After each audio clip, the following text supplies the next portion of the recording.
नमस्कार और स्वागत है आप सबका। आज हम मॉर्गन हाउसल की किताब द साइकोलॉजी ऑफ मनी पर एक गहरी बातचीत करने वाले हैं। आज हम एक पहेली सुलझाने की कोशिश करेंगे। वो पहेली ये है कि कैसे एक मामूली चौकीदार करोड़पति बन सकता है और हार्वर्ड से पढ़ा एक जीनियस कंगाल। और इसका जवाब मजे की बात यह है कि गणित की किताबों में नहीं है। नहीं, बिल्कुल नहीं। ये हमारे दिमाग के उन कोनों में छिपा है जिनके बारे में हम अक्सर बात नहीं करते। बिल्कुल। तो चलिए इस पहेली को एक कहानी से शुरू करते हैं। एक टेक्नोलॉजी एग्जीक्यूटिव की कहानी है। अपने काम में तो वो जीनियस था, लेकिन पैसों को लेकर उसका रवैया थोड़ा अजीब था, कह सकते हैं। हाँ, अजीब। वो अपने दोस्तों के साथ एक होटल के रेस्टोरेंट में बैठा था और मजाक मजाक में हजारों डॉलर के सोने के सिक्के समुद्र में फेंकने लगा। सिर्फ मनोरंजन के लिए। सिर्फ मनोरंजन के लिए। और कुछ ही सालों में वो पूरी तरह बर्बाद हो गया। ये कहानी सुनने में भले ही थोड़ी अजीब लगे, पर ये किताब की सबसे बड़ी और जरूरी बात को एकदम साफ कर देती है कि पैसा कमाना और उसे रखना दो अलग बातें हैं। एग्जैक्टली। पैसा कमाना शायद स्मार्ट होने पर निर्भर करता हो, लेकिन उसे बनाए रखना वो पूरी तरह आपके व्यवहार पर निर्भर करता है। वित्तीय सफलता कोई विज्ञान नहीं है जहां नियम और फॉर्मूले हमेशा काम करें। ये एक व्यवहार कुशलता है। और यहाँ तो एक जीनियस भी जिसे अपनी भावनाओं पर काबू नहीं है, वो पैसों के मामले में बर्बाद हो सकता है।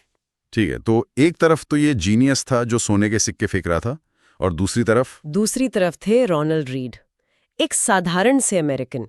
उन्होंने अपनी जिंदगी में एक चौकीदार और एक गैस स्टेशन अटेंडेंट का काम किया। कोई फैंसी डिग्री नहीं, कोई ऊंची तनख्वाह नहीं, कुछ भी नहीं, लेकिन उन्होंने एक काम लगातार दशकों तक किया। अपनी छोटी छोटी बचत को अच्छी ब्लू चिप कंपनियों के शेयरों में लगाते रहे और फिर बस इंतजार किया। सिर्फ इंतजार, कोई कॉम्प्लेक्स स्ट्रैटेजी नहीं, बस धैर्य। और जब 92 साल की उम्र में उनकी मृत्यु हुई तो उनके बैंक अकाउंट में $8 मिलियन से ज्यादा की संपत्ति थी। $8 मिलियन? हाँ, और उन्होंने अपनी ज्यादातर संपत्ति एक लोकल अस्पताल और लाइब्रेरी को दान कर दी। एक चौकीदार ने? ये तो अविश्वसनीय है। मतलब ये उन चीजों में से हैं जो सिर्फ फाइनेंस की दुनिया में ही हो सकती हैं, है ना? बिल्कुल। मेरा मतलब है, एक चौकीदार दुनिया के सबसे अच्छे सर्जन से बेहतर दिल का ऑपरेशन तो नहीं कर सकता। नहीं कर सकता। यही तो इस विषय को इतना आकर्षक बनाता है। निवेश की दुनिया में रोनाल्ड रीड जैसा साधारण इंसान रिचर्ड फूस्कोन जैसे हार्वर्ड शिक्षित मेरिल लिंच के एग्जीक्यूटिव से बेहतर प्रदर्शन कर सकता है। अच्छा। फूस्कोन बहुत सफल थे।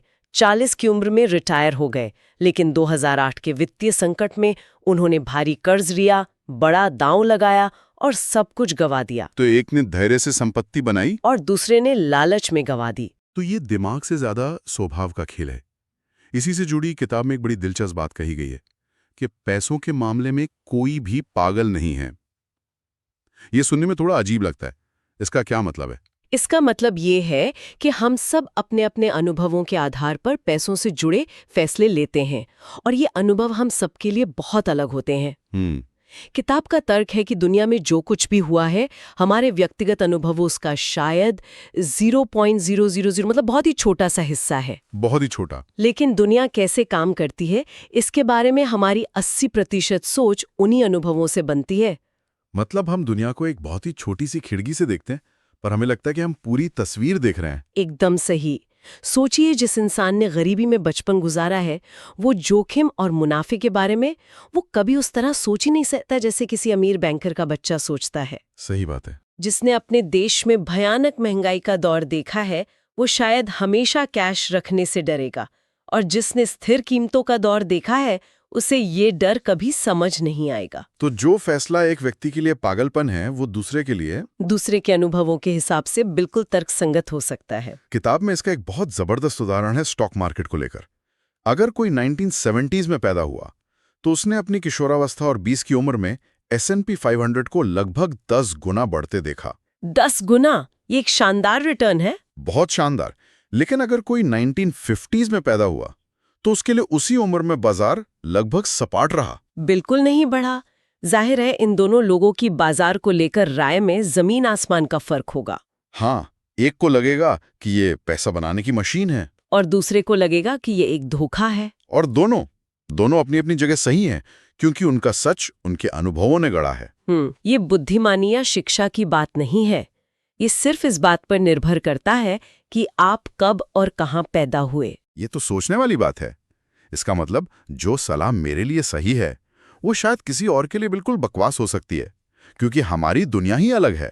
ठीक है, तो अगर हमारे अनुभव हमारे फैसलों को आकार देते हैं, तो क्या हमारे फैसले ही सब कुछ हैं, या इसमें किस्मत का भी कोई खेल है? यहाँ से बात और भी गहरी हो जाती है। किताब का अगला बड़ा विचार है भाग्य और जोखिम, लक एंड रिस्क। अच्छा। और ये दोनों असल में एक ही सिक्के के दो पहलू हैं। लेखक कहते हैं कुछ भी उतना अच्छा या बुरा नहीं होता जितना वो दिखता है। और इसका सबसे बड़ा उदाहरण शायद बिल गेट्स हैं। हाँ बिल्कुल।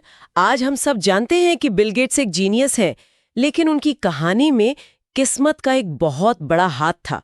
1968 में बिल गेट्स सियाटल के लेक साइड स्कूल में पढ़ते थे, जो उस वक्त दुनिया के उन गिने चुने हाई स्कूलों में से एक था जिसके पास एक कंप्यूटर था। एक मिनट, 1968 में एक हाई स्कूल में कंप्यूटर? ये तो बहुत बड़ी बात थी। बहुत बड़ी बात। उस स्कूल की मदर्स क्लब ने अपनी सालाना बिक्री से मिले $3000 का इस्तेमाल करके एक टाइम शेयरिंग कंप्यूटर टर्मिनल किराए पर लिया था। उस वक्त तो ज्यादातर बड़ी यूनिवर्सिटियों के पास भी ऐसी सुविधा नहीं थी। तो ये सचमुच 10 लाख में एक का संयोग था? हाँ, बिल गेट्स ने खुद माना है कि अगर लेक साइड स्कूल ना होता तो माइक्रोसॉफ्ट भी ना होता। लेकिन एक मिनट, क्या हम यहाँ बिल गेट्स की मेहनत और उनके टैलेंट को कम नहीं आंक रहे? मेरा मतलब है, कंप्यूटर तो शायद और भी बच्चों के पास था, लेकिन माइक्रोसॉफ्ट तो उन्होंने बनाया। आपका सवाल बिल्कुल जायज है। देखिए, मेहनत और टैलेंट बेहद जरूरी हैं, लेकिन किस्मत वो उस मेहनत को कई गुना बढ़ा देती है। और किस्मत के सिक्के का दूसरा पहलू है जोखिम। बिल गेट्स के एक बहुत अच्छे दोस्त थे, केंट इवांस। गेट्स के मुताबिक इवांस क्लास के सबसे होशियार छात्र थे और कंप्यूटर में भी उतने ही अच्छे थे। वे दोनों साथ मिलकर दुनिया बदलने के सपने देखते थे। तो केंट इवांस का क्या हुआ? हाई स्कूल से ग्रेजुएशन करने से ठीक पहले एक पर्वतारोहण दुर्घटना में उनकी मृत्यु हो गई। ओहो। और अमेरिका में हाई स्कूल के किसी छात्र की पर्वतारोहण में मौत होना भी लगभग 10 लाख में एक की ही घटना है। तो एक दोस्त को 10 लाख में एक का सौभाग्य मिला और दूसरे को 10 लाख में एक का जोखिम झेलना पड़ा। हाँ, एक ही जैसी ताकत, एक ही जैसा पैमाना, लेकिन नतीजा बिल्कुल उल्टा। ये तो दिल दहला देने वाला है। मतलब हर बिल गेट्स के लिए एक केंट इवांस भी है, जो उतना ही प्रतिभाशाली था, लेकिन किस्मत के खेल में हार गया। बिल्कुल। और इसीलिए जब हम किसी की बड़ी सफलता या बड़ी असफलता को देखते हैं, तो हमें ये याद रखना चाहिए कि तस्वीर शायद उतनी साफ नहीं है जितनी दिखती है। उसमें भाग्य और जोखिम की अनदेखी ताकतें भी काम कर रही होती हैं। हाँ। तो अगर सफलता में किस्मत का इतना बड़ा हाथ है, तो फिर हम कर क्या सकते हैं? क्या सब कुछ बस किस्मत के भरोसे छोड़ दें? इस जानकारी का व्यावहारिक उपयोग क्या है? नहीं, बिल्कुल नहीं। इसका मतलब ये नहीं कि मेहनत करना छोड़ दें। इसका मतलब है कि हम सफलता को देखने का अपना नजरिया बदलें। कैसे? किताब 2 बातें सुझाती है। पहली, आप किसकी प्रशंसा करते हैं और किससे बचते हैं, इस बारे में सावधान रहें। जब हम किसी की सफलता का सारा श्रेय सिर्फ उनके फैसलों को दे देते हैं, तो हम भाग्य की भूमिका को नजरअंदाज कर देते हैं। और जब हम किसी की विफलता का सारा दोष सिर्फ उनके गलत फैसलों पर मढ़ देते हैं, तब हम जोखिम को भूल जाते हैं। अच्छा। और दूसरा सुझाव क्या है? दूसरा सुझाव है कि किसी एक व्यक्ति की कहानी, जैसे वॉरेन बफेट या बिल गेट्स, पर हद से ज्यादा ध्यान देने के बजाय सफलता और असफलता के व्यापक पैटर्न पर ध्यान केंद्रित करें। मतलब आप वॉरेन बफेट की नकल करने की कोशिश कर सकते हैं, लेकिन आप उनकी किस्मत की नकल नहीं कर सकते। ना ही आप उस दौर की नकल कर सकते हैं जिसमें उन्होंने निवेश करना शुरू किया था। सही बात है। लेकिन आप उन सामान्य सिद्धांतों की नकल कर सकते हैं जो ज्यादातर सफल लोगों में पाए जाते हैं, जैसे कि धैर्य रखना, लंबे समय तक निवेशित रहना और लगातार सीखते रहना। ये ऐसे पैटर्न हैं जो किस्मत पर कम निर्भर करते हैं। ये बात तो समझ आई कि दूसरों की सफलता की नकल करना मुश्किल है, लेकिन शायद असली सवाल यह है कि हमें कितनी सफलता चाहिए। अक्सर हम दूसरों को देखकर अपने लक्ष्य तय करते हैं, जो शायद एक अंतहीन दौड़ है। आपने बिल्कुल सही नस पकड़ी है, और यही हमें किताब के सबसे शक्तिशाली विचारों में से एक पर लाता है। कितना काफी है? कितना काफी है? हाँ, इसे समझाने के लिए लेखक कर्ट वॉनुगुट और जोसेफ हेलर की एक कहानी सुनाते हैं। दोनों लेखक एक अरबपति हेज फंड मैनेजर की एक शानदार पार्टी में थे। माहौल की कल्पना कर सकता हूँ, चारों तरफ अमीरी और चकाचौंध। बिल्कुल। तो वॉनुगुट ने अपने दोस्त हेलर से मजाक में कहा, देखो, हमारा ये मेजबान एक दिन में उतना पैसा कमा लेता है जितना तुम्हारी मशहूर किताब कैच 22 ने अपनी पूरी जिंदगी में नहीं कमाया होगा। ओहो, ये तो चुभने वाली बात है। हेलर ने क्या जवाब दिया? हेलर का जवाब शानदार था। उन्होंने कहा, हाँ ये सच है, लेकिन मेरे पास कुछ ऐसा है जो उसके पास शायद कभी नहीं होगा। क्या? संतोष। ये जानने का सुकून कि बस इतना काफी है। अंग्रेजी में कहें तो इनफ। वाह, इनफ। एक शब्द में कितनी बड़ी बात कह दी। मेरे पास पर्याप्त है, ये तो पूरी सोच ही बदल देता है। और ये शायद सबसे जरूरी वित्तीय कौशल हो सकता है, क्योंकि जब आप ये नहीं जानते कि आपके लिए कितना काफी है तो आप खतरनाक खेल खेलते हैं। इसका एक दुखद उदाहरण है रजत गुप्ता। कोलकाता में एक साधारण परिवार में पैदा हुए, अनाथ हुए, लेकिन अपनी मेहनत से मैकिन्जी जैसी बड़ी कंपनी के सीईओ बने। 2008 तक उनकी कुल संपत्ति $100 मिलियन थी। $100 मिलियन? ये तो ज्यादातर लोगों के लिए कल्पना से भी परे हैं। बिल्कुल, लेकिन उनके लिए ये पर्याप्त नहीं था। वो अरबपति बनना चाहते थे। और ज्यादा की चाह में उन्होंने इनसाइडर ट्रेडिंग की, कानून तोड़ा और अंत में अपनी प्रतिष्ठा, अपनी आज़ादी, सब कुछ खो दिया।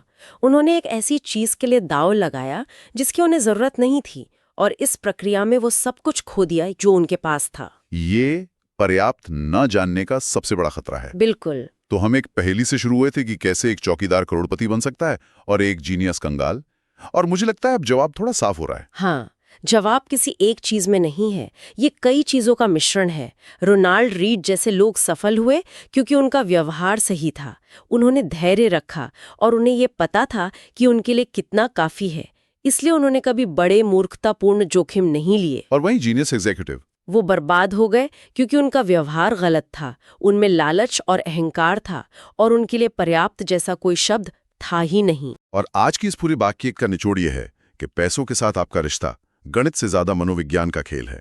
आपकी व्यक्तिगत सच्चाई आपके अनुभवों से बनती है, इसलिए जो दूसरों के लिए पागलपन है वो आपके लिए समझदारी हो सकता है। और सफलता सिर्फ मेहनत का नतीजा नहीं, उसमें किस्मत और जोखिम का भी बड़ा हाथ होता है। और अंत में शायद सबसे जरूरी सवाल जो श्रोता खुद से पूछ सकते हैं वो ये नहीं है कि मैं और ज्यादा कैसे कमा सकता हूँ, बल्कि ये है कि मेरे लिए पर्याप्त का क्या मतलब है। क्या ये कोई खास रकम है, एक एहसास है, या जीवन शैली का स्तर है? इस सवाल का जवाब ढूंढना शायद किसी भी हॉट स्टॉक टिप या निवेश की रणनीति से ज्यादा कीमती है। क्योंकि जब आप मंजिल जानते हैं तभी दौड़ का कोई मतलब होता है।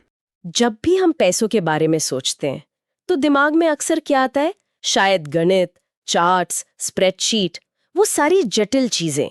हमें लगता है कि अगर हम सही फॉर्मूला लगा दें तो बस सब कुछ ठीक हो जाएगा। लेकिन सच तो यह है कि जब बात हमारे अपने पैसों की आती है तो हम स्प्रेडशीट की तरह नहीं सोचते। ये असल में मनोविज्ञान का खेल है, और आज हम इसी की गहराइयों में उतरने वाले हैं। हाँ, और ये मनोविज्ञान सिर्फ छोटे मोटे फैसलों में नहीं, बल्कि सबसे बड़े आर्थिक सिद्धांतों की नींव में भी छुपा हुआ है। आज की बातचीत में हम इस उलझे हुए रिश्ते को 3 बड़े विचारों के जरिए सुलझाने की कोशिश करेंगे। पहला, पैसों के मामले में क्यों हमें हरदम एकदम सही, मतलब गणित के हिसाब से चलने के बजाय बस थोड़ा समझदार और प्रैक्टिकल होना चाहिए। मतलब परफेक्ट होने से बेहतर प्रैक्टिकल होना दिलचस्प है। बिल्कुल। दूसरा, हम इस धारणा को चुनौती देंगे कि इतिहास हमें भविष्य के बारे में सब कुछ बता सकता है। ये उतना भरोसेमंद नक्शा नहीं है जितना हम मानते हैं। और आखिर में हम बात करेंगे कि किसी भी अच्छी वित्तीय योजना का सबसे जरूरी हिस्सा क्या है, और वो है इस बात की योजना बनाना कि आपकी योजना के हिसाब से नहीं चलेगी। वाह, ये तो सुनने में काफी उल्टा लगता है। चलिए इसे खोलते हैं।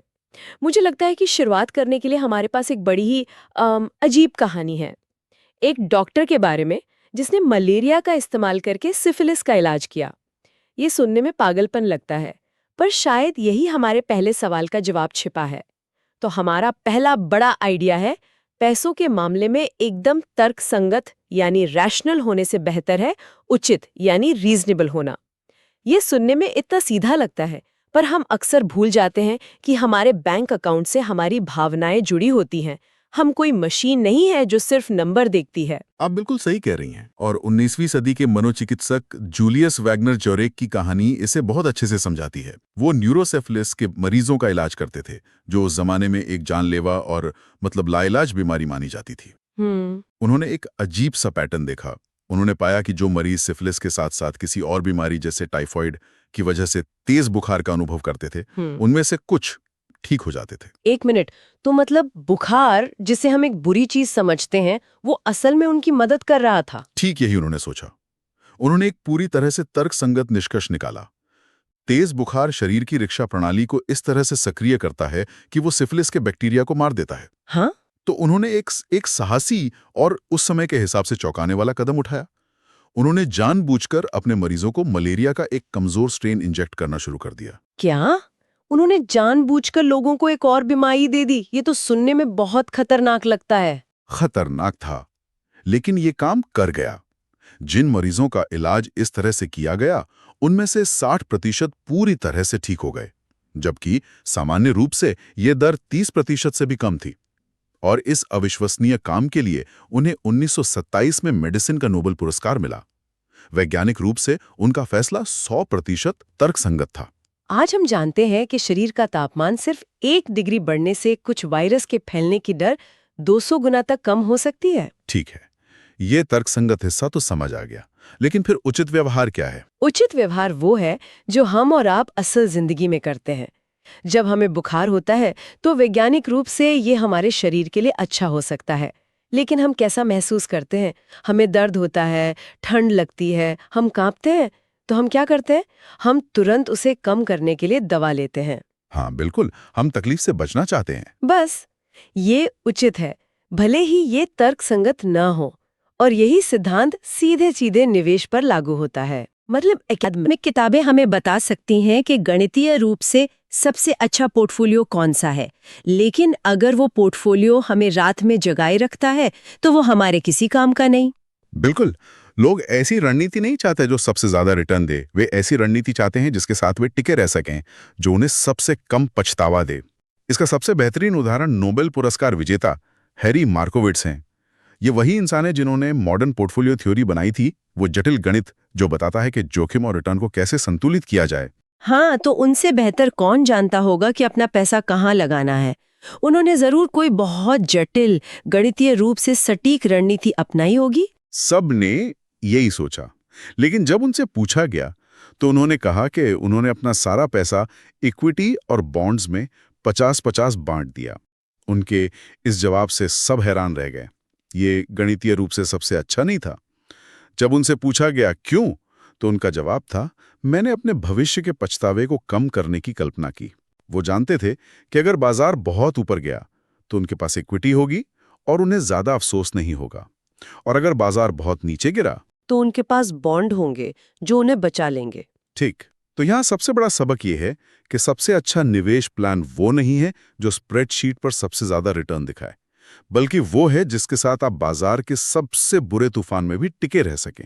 मार्कोविट्स, जिन्होंने ये सब गणित बनाया, खुद उस गणित के बजाय अपने मन के सुकून को चुन रहे थे। यही असली इंसाइट है। और इसके बिल्कुल विपरीत एक उदाहरण येल विश्वविद्यालय के शोधकर्ताओं का है। उन्होंने एक पूरी तरह से तर्कसंगत पेपर लिखा जिसमें कहा गया कि युवा निवेशकों को अपनी बचत पर 2-to-1 लीवरेज का इस्तेमाल करना चाहिए। मतलब अपने हर 100 रुपए के लिए 200 रुपए का उधार लेकर निवेश करना। हाँ, गणितीय रूप से लंबे समय में ये शानदार रिटर्न देता है। ये सुनकर ही मेरे हाथ पैर ठंडे हो गए। मैं तो कल्पना भी नहीं कर सकती कि कोई ऐसा कैसे कर सकता है, चाहे गणित कुछ भी कहता हो। ये तो पूरी तरह से अनुचित लगता है। और यही बात है, ये अनुचित है। कल्पना कीजिए कि बाजार 50% गिर जाता है, जो कि होता है। आपकी पूरी रिटायरमेंट सेविंग्स एक झटके में शून्य हो जाएगी। कोई भी इंसान ये देखकर शांत नहीं रह सकता और उसी रणनीति पर टिका नहीं रह सकता। वो डर कर, घबरा कर सब कुछ बेच देगा, शायद सबसे बुरे समय पर। तर्कसंगत कागज पर अच्छा दिखता है, लेकिन उचित असली जिंदगी में काम करता है। ये बहुत दिलचस्प है। इसका मतलब है कि हमारे फैसले हमारी भावनाओं पर बहुत ज्यादा निर्भर करते हैं, शायद डेटा से भी ज्यादा। और ये मुझे हमारे दूसरे बड़े आइडिया की ओर ले जाता है। अगर हम इतने भावनात्मक हैं, तो हम इतिहास और पिछले डेटा पर कितना भरोसा कर सकते हैं? हम सबको यही सिखाया जाता है, निवेश करने से पहले पिछले रिटर्न देखो, ऐतिहासिक चार्ट देखो, लेकिन क्या इतिहास सच में भविष्य का नक्शा है? ये एक बहुत बड़ा विरोधाभास है। इतिहास का अध्ययन ही अप्रत्याशित, चौंकाने वाली घटनाओं का अध्ययन है। फिर भी जब वित्त की बात आती है तो हम इसे ऐसे इस्तेमाल करते हैं जैसे ये भौतिकी का कोई नियम हो जो हमेशा दोहराया जाएगा।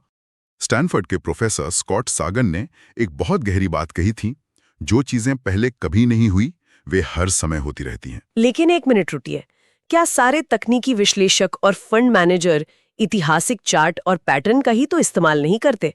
क्या वे सब गलत है? ये एक बहुत अच्छा सवाल है। वे गलत नहीं हैं, लेकिन वे एक अधूरे टूल का इस्तेमाल कर रहे हैं। इतिहास पर बहुत ज्यादा निर्भर रहने के दो बड़े खतरे हैं। पहला खतरा यह है कि आप उन असाधारण घटनाओं यानी आउटलायर्स को नजरअंदाज कर देते हैं जो असल में सबसे ज्यादा मायने रखती हैं। 9/11, 2008 का वित्तीय संकट, कोविड-19 महामारी, ये वो घटनाएं थी जिन्होंने दुनिया को बदल दिया, और इनसे ठीक पहले कोई भी ऐतिहासिक मॉडल इनकी भविष्यवाणी नहीं कर रहा था। सही बात है। हम अक्सर पिछली सबसे बड़ी गिरावट को भविष्य की सबसे बुरी स्थिति मान लेते हैं, जैसे कि 2008 से बुरा क्या ही होगा। लेकिन यह सोचना तो हमारी कल्पना की विफलता है। यह मानने जैसा है कि जो सबसे बुरा हो चुका है उससे बुरा कुछ नहीं हो सकता। और दुनिया को बदलने वाली चीजें सिर्फ घटनाएं नहीं, कुछ लोग भी तो होते हैं। सोचिए, अगर बिल गेट्स या स्टीव जॉब्स ना होते तो हमारी दुनिया कितनी अलग होती। बिल्कुल।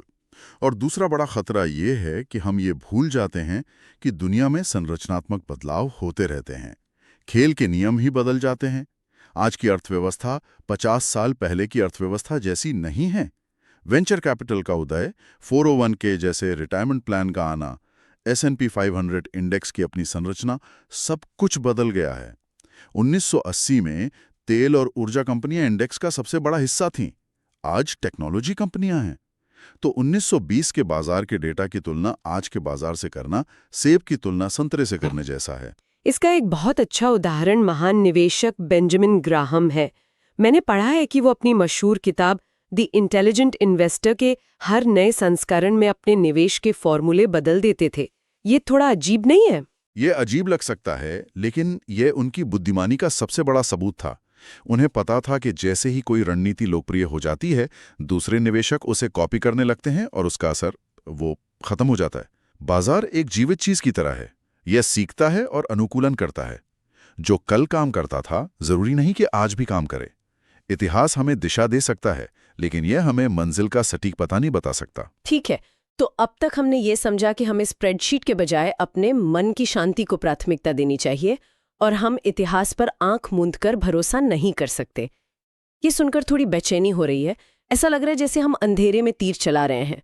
तो अगर हम पूरी तरह से गणित पर और पूरी तरह से इतिहास पर भरोसा नहीं कर सकते, तो फिर हमारी रणनीति क्या होनी चाहिए? यहाँ हमारा तीसरा और शायद सबसे महत्वपूर्ण विचार आता है, गलती की गुंजाइश रखना।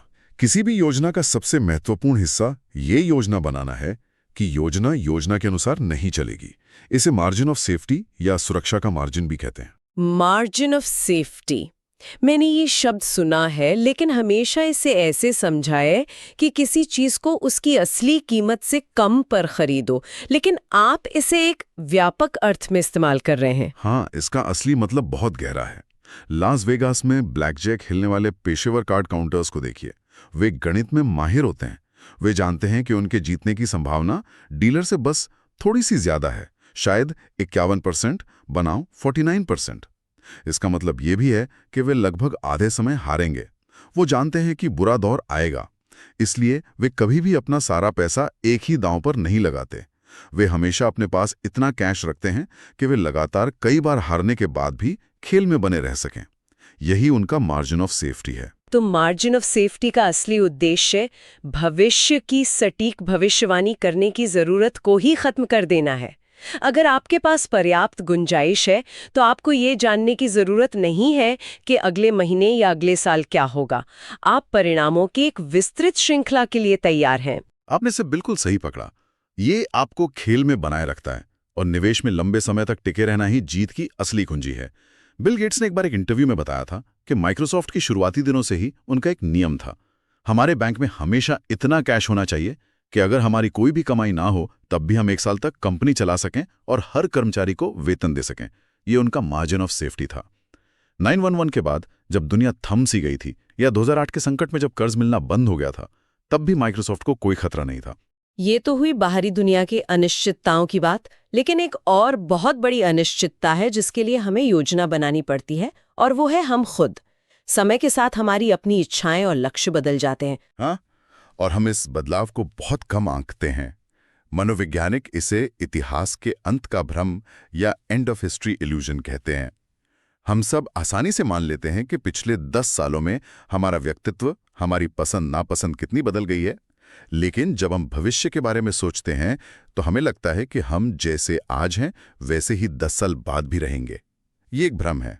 ये बात मुझे बहुत गहराई तक छू गई। हम सबने शायद ऐसा अनुभव किया है। मेरे एक दोस्त की कहानी है। उसका बचपन से सपना था कि वो एक डॉक्टर बने। उसने बहुत मेहनत की, सालों तक पढ़ाई की और आखिरकार एक सफल डॉक्टर बन गया। और कुछ साल बाद उसे अपनी नौकरी से नफरत हो गई। दिन रात का काम, तनाव, मरीजों की तकलीफ। उसे एहसास हुआ कि जो सपना उसने 18 साल की उम्र में देखा था, वो 35 साल की उम्र में उसे खुशी नहीं दे रहा था। वो फंस गया था। तो इस तरह के बदलाव के लिए हम योजना कैसे बना सकते हैं? इसका समाधान क्या है? 2 मुख्य समाधान हैं। पहला, वित्तीय योजना के चरम सिरों से बचें। ऐसी योजना मत बनाइए जो ये मानकर चले कि आप हमेशा बहुत कम आय में खुश रहेंगे, क्योंकि भविष्य में आपकी जरूरतें बढ़ सकती हैं। और ऐसी योजना भी मत बनाइए जो ये मानकर चले कि आप अगले 30 साल तक हफ्ते में 80 घंटे काम करते रहेंगे, क्योंकि हो सकता है कि आप थक जाएं या परिवार को समय देना चाहें। संतुलन सबसे अच्छी रणनीति है, क्योंकि यह आपको भविष्य में बदलने की गुंजाइश देता है। और दूसरा समाधान? दूसरा, ये स्वीकार करना कि आपका मन बदल सकता है और डूबी हुई लागत यानी संक कॉस्ट से चिपके नहीं रहना। ये बहुत मुश्किल है। मेरे उस डॉक्टर दोस्त के लिए यह सोचना बहुत मुश्किल था कि उसने अपनी जिंदगी के 15 साल एक ऐसे करियर को दे दिए जो उसे पसंद नहीं। लेकिन सच ये है कि वो 15 साल जा चुके हैं। अब सवाल यह है कि वो अपने आने वाले 30 साल कैसे बिताना चाहता है। ये आपके भविष्य के आप को आपके अतीत के आप का कैदी बनाने जैसा है। इससे बाहर निकलना बहुत मुश्किल होता है। बहुत मुश्किल। लेकिन जितनी जल्दी आप ये स्वीकार कर लें कि बदलना ठीक है, उतनी ही जल्दी आप एक बेहतर भविष्य की ओर बढ़ सकते हैं। 18 साल के किसी लड़के के सपनों को 40 साल के इंसान पर थोपना सही नहीं है। तो आज की इस गहरी पड़ताल को अगर समेटना हो तो सार ये है। पहला, केवल तर्कसंगत नहीं, उचित बने। अपने लिए वो रास्ता चुनें जिसके साथ आप भावनात्मक रूप से टिके रह सकें, जो आपको रात में चैन से सोने दे। दूसरा, इतिहास को एक गाइड माने, भगवान नहीं। आश्चर्य के लिए हमेशा तैयार रहें, क्योंकि सबसे बड़े बदलाव वहीं से आते हैं। और तीसरा, हमेशा गलती की गुंजाइश रखें, बाहरी दुनिया के लिए भी और अपने अंदर होने वाले बदलावों के लिए भी। और अंत में एक विचार जिसके बारे में श्रोता सोच सकते हैं। सफल निवेश की एक कीमत होती है, लेकिन ये रुपयों में नहीं होती। इसकी कीमत है अस्थिरता, डर, संदेह, अनिश्चितता और पछतावा। ये वो भावनाएं हैं जिनसे आपको गुजरना ही पड़ता है। लेकिन ज्यादातर लोग बाजार में गिरावट को एक जुर्माना यानी फाइन की तरह देखते हैं, जैसे उनसे कोई गलती हो गई हो, जबकि उन्हें इसे एक शुल्क की तरह देखना चाहिए। बिल्कुल, ये बाजार में बने रहने और लंबे समय में अच्छा रिटर्न पाने का शुल्क है। ठीक वैसे ही जैसे आप डिज्नीलैंड में मजे करने के लिए टिकट का शुल्क देते हैं, आप टिकट को जुर्माना नहीं समझते। ये एक बहुत शक्तिशाली अंतर है। अगर हम बाजार के उतार चढ़ाव को सफलता के लिए एक जरूरी शुल्क के रूप में देख सकें, तो हम उस कीमत को चुकाने के लिए ज्यादा तैयार होंगे और घबराकर बाहर नहीं निकलेंगे। और अंत में शायद निवेश के खेल में जीत का सबसे बड़ा रहस्य यही है, बस किसी भी तरह खेल में टिके रहना।